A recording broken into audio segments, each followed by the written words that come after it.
중에 세례 요한만큼 우리가 어떻게 살아야 할 것인가에 대한 가장 좋은 본보기를 보여준 사람의 삶이 바로 세례 요한이다라고 저는 그렇게 바라봅니다. 세례 요한은 예수님보다 6개월 먼저 이 땅에 태어났습니다.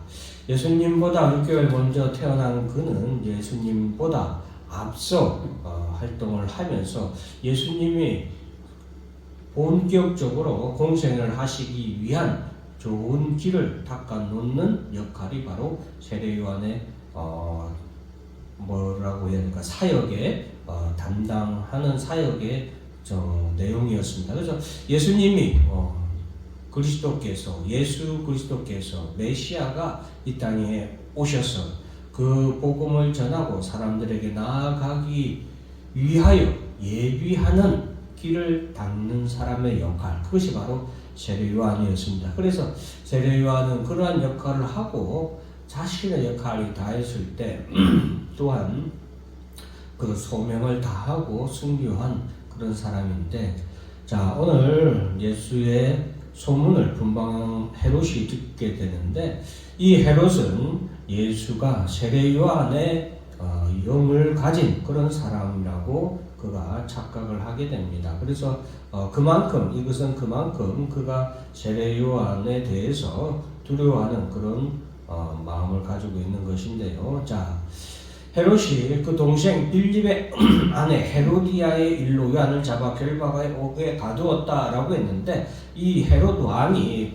빌립 자신의 동생 빌립의 아내였던 헤로디아를 동생의 아내를 가로챘다고 해야 될까요? 그래서 결혼을 하게 되어서 자신의 아내로 맞이한 일이 생겼는데, 그것을 세례 요한이 이 헤롯 왕에게 자신의 동생의 아내를 취한 것은 옳지 않다라고 말하였는데, 이 당시에 이제 세례 요한이 많은 사람들에게 지지를 얻고, 또한 그로 세례 요한이 선지자라는, 즉 신의 어떤 거룩한 사람이라는 그런 사람들의 지지가 있었던 때였기 때문에, 특히나 이 시대는 여러분 약간 고대의 시대라고 할 수 있잖아요. 그래서 우리가 하나 알아야 되는 것은, 과거로 가면 갈수록 선지자 혹은 어떤 신의 사람이라는 그런 사람들에 대한 사회적인 지위나 안목이 다릅니다. 그래서 여러분 지금은 뭐 무당 하면은 뭐야 하면서 뭐 약간 낮춰보거나 또 약간 다르게 보는 그런 시선이 있지만, 그대로 가면 갈수록 무당 하면 신의 사람 혹은 신의 아들, 신이 보낸 어떤 사람이라는 그런 지위나 그런 경외감은 엄청 커집니다. 그래서 이 당시에 사람들이 세례 요한을 이렇게 선지자로 진정한 하나님이 보낸 참 선지자로 그를 바라보았다는 것은 그만큼 세례 요한의 사회적인 입지가 탄탄하고 많은 사람들에게 영향을 주었다라고 우리가 생각할 수 있겠습니다. 그래서 그러한 세례 요한의 말이었기 때문에 대외적으로 이 세례 요한이 이 헤롯 왕에게 당신의 그러한 행동이 옳지 못하다. 또한 많은 사람들에게 이때 헤롯 왕이 자신의 동생의 아내를 자신의 아내로 맞이한 것에 대해서 많은 사람들에게 또한 그가 여러 가지 소문으로 인해서 힘들어할 때였기 때문에 더욱더 그랬습니다. 그래서 이 헤롯은 세례 요한을 굉장히 못마땅하고 심지어 죽이려고 이렇게 하는 그런 상황이었습니다. 그런데 자신의 헤롯 왕의 생일 때 헤로디아, 자신의 동생의 아내죠. 근데 이제 자기가 아내로 맞이한 그 헤로디아의 딸이 잔치 가운데서 춤을 추게 되는데, 이 춤에서 헤롯이 매우 기뻐합니다. 이 헤로디아의 딸이 아마도 이 잔치에서 춤을 아주 잘 춰가지고 많은 사람들이 이렇게 극찬을 했던 것 같아요. 그러니까 기분이 좋았던 헤롯이 그 딸에게 무엇을 내가 선물로 주냐, 내가 참 나를 너무 기쁘게 하였으니까 내가 무엇이든지 내가 달라는 대로 주겠다 하고 약속을 하니까 이 헤로디아의 딸이 그 어머니 헤로디아에게 가서 어머니 뭘 달라고 할까요? 라고 말했을 때 그 어머니 헤로디아가 세례 요한의 머리를 소관에 담아 내게 주소서라고 요구하라고 말을 합니다. 그래서 헤로디아의 딸이 이러한 요구를 하게 되고 헤롯 왕은 바로 세례 요한의 목을 감옥에 있는 감옥에 갇혀 있었던 세례 요한의 목을 베어서 소관에 담아서 이 모녀에게 가져다 주게 됩니다. 자, 그것이 이제 오늘 본문의 내용으로 기록되어 있고, 자, 12절 말씀은 요한의 제자들이 와서 시체를 가져다가 장사하고 가서 예수께 바래니라 라고 기록되어 있죠. 오늘 말씀에서 우리가 하나 알아야 되는 건 이 헤로디아의 딸의 모습을 한번 보세요. 얼마나 무섭고 너무나도 잔인한, 이게 과연 어린 딸의 청소년이라고 할 수 있겠죠. 어린 딸의 이런 모습이라고 할 수 있을까라고 우리가 생각을 할 수 있겠지만, 여러분, 영적인 싸움, 영적인 전쟁에서 사탄 마귀의 세력은 이와 같이 혈통적으로도 그리고 육체적으로도 우리에게 굉장히 어려운 싸움이다라는 것을 우리가 꼭 기억해야 되겠습니다. 어린 딸이지만 세례 요한의 목을 베어달라고 요구하는 만큼 그들은 적그리스도의 세력으로서 우리 그리스도인들에 대해서 여러분 가감하고 어떻게 보면 울부짖는 사자와 같은 아주 매서운 공격을 하는 것이 바로 이런 사탄 마귀의 세력들이라는 것을 꼭 기억하시길 바랍니다. 이 헤로디아와 그 딸은 하나님의 사자라고 할 수 있는 세례 요한의 목을 서슴없이 베고, 그것을 역사의 전승에 따르면 헤로디아는 이 세례 요한의 목을 가져다가 그 혀를 갖다가 바늘로 찔러보고 막 그랬다는 전승이 있는데, 그만큼 이런 전승이 오르는 것은 그만큼 적그리스도의 세력들은 우리 교회와 성도들에 대해서 극악무도한 일을 이렇게 뭐라고 할까요? 그냥 아무렇지도 않게 저지르는 자들이 바로 적그리스도의 단체다라는 것을 꼭 기억해야 됩니다.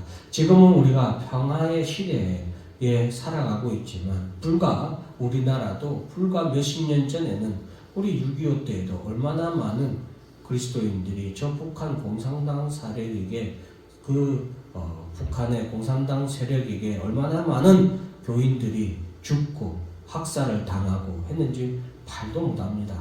그것을 우리가 잊으면 결코 안 됩니다. 평화의 시대는 그리스도인들을 나태하게 만들 수 있는데 우리는 그것을 늘 경계하고 나태해져서는 안 되고 우리가 하나님의 말씀으로 항상 무장하고 우리의 신앙을 굳게 지키려고 우리가 늘 힘써야 되겠습니다. 우리가 또 하나 제가 오늘 여러분들에게 세례 요한의 죽음을 통해서 말씀드리고 싶은 것은 우리는 분명한 정체성을 가져야 된다. 이 세례 요한은 주의 길을 예비하는 자다라고 성경에서 계속해서 말하고 있죠. 그만큼 세례 요한은 자신의 정체성이 분명한 사람이었습니다. 그는 예수님이 이 땅에 오셔서 메시아로서의 사역을 하도록 주를 예비하는, 그 길을 예비하는 분명한 사역을 온전히 감당했어요. 그는 어렸을 때는 광야에서 메뚜기와 석청을 먹으면서 그렇게 영적인 삶을 살다가 예수님의 공생애가 시작하기 전에 활동을 활발하게 하여서 예수님이 세상에서 복음을 전하기 쉽도록 많은 사람들이 회개하는 마음을 가지고 예수 앞에 나아갈 수 있도록 사역을 열심히 준비했어요. 그리고 예수님께서 드디어 많은 사람들에게 메시아로서의 사역을 온전히 감당하시게 되자 세례 요한은 이렇게 헤로디아와 그의 딸에 의해서 목이 잘려서 순교하게 되는 삶을 살게 되는데, 그럼에도 불구하고 그는 예수님께 칭찬을 받은 가장 여자의 낳은 자 중에서 세례 요한만큼 큰 자가 없다라는 칭찬을 받을 만큼 그는 분명하게 자신의 해야 할 일을 반드시 하는 그런 사람이었습니다. 그래서 헤롯 왕에게도 잘못된 것에 대해서 의의 분을 낼 줄 아는, 정의를 일으킬 줄 아는 그런 사람이었습니다. 우리도 이 땅에 살아가는 동안 여러분, 사랑하는 우리 성도 여러분, 내가 무엇을 위하여 이 땅에 왔는지 분명하게 알아야 돼요. 세례요한이 자신이 왜 이 땅에 왔는지 분명하게 알고 자신의 사명, 자신이 왜 이 땅에서 무엇을 해야 하는지 분명하게 알았고 그것을 분명히 했고 그러한 삶을 사는 것이 우리에게 가장 분명 하나님이 우리에게 세례요한의 죽음을 통해서 오늘날 우리에게 말씀해 주는 메시지라고 할 수 있겠습니다. 그래서 여러분들도 젊은 시절에 우리 특히 젊은 분들은 학생들도 마찬가지고 늘 하나님 말씀 읽고 기도하면서 하나님이 나를 향하여 무엇을 하기를 원하시는가, 하나님이 하시고자 하는 일이 무엇인가를 꼭 알아야 됩니다. 그것을 알기 위해서도 우리가 말씀과 기도를 힘써야 되고 예배를 힘써야 되는 거예요. 그것을 우리가 알았을 때에 또한 그것을 내가 하나님께서 나를 통하여 하시고자 하는 일이 이것이구나라는 것을 깨달았을 때 또한 그것을 이루기 위해서 우리는 기도하고 하나님 앞에 늘 간구하면서 우리를 통하여 이루고자 하시는 하나님의 일을 이루기 위하여서 우리 여러분들도 사시는 그런 여러분들이 되시길 바랍니다. 사랑하는 성도 여러분, 사람이 100세 시대라고 하지만 모든 사람들이 100세 약 36,500일을 다 똑같이 산다고 해봅시다. 여러분 36,500일을 사는 사람들, 나머지 사람들은 자기 자신을 위해서 그 36,500일을 살지만 그 36,500일 동안 과연 마지막 죽을 때에 그들에게 가장 기억에 남고 가장 그들의 손에 남는 날이 있을까요? 사랑하는 성도 여러분, 우리 그리스도인들은 우리의 36,500일 주어진 그 날수 중에 비록 다 그 날을 하나님을 위해서 다 사용할 수는 없지만 그래도 우리가 주를 위하여서 주님을 영접하러 우리가 죽어서 하나님 나라 갈 때에 내가 그 손에 내 살아온 날들 중에서 내 손에 담아서 주님, 내가 이렇게 주님을 위하여서 이렇게 살았습니다 라는 36,500일 중에서 우리의 손에 쥐는 날들이 많으시는 여러분들이 되기를 간절히 바랐고 축원합니다. 기도하겠습니다. 하나님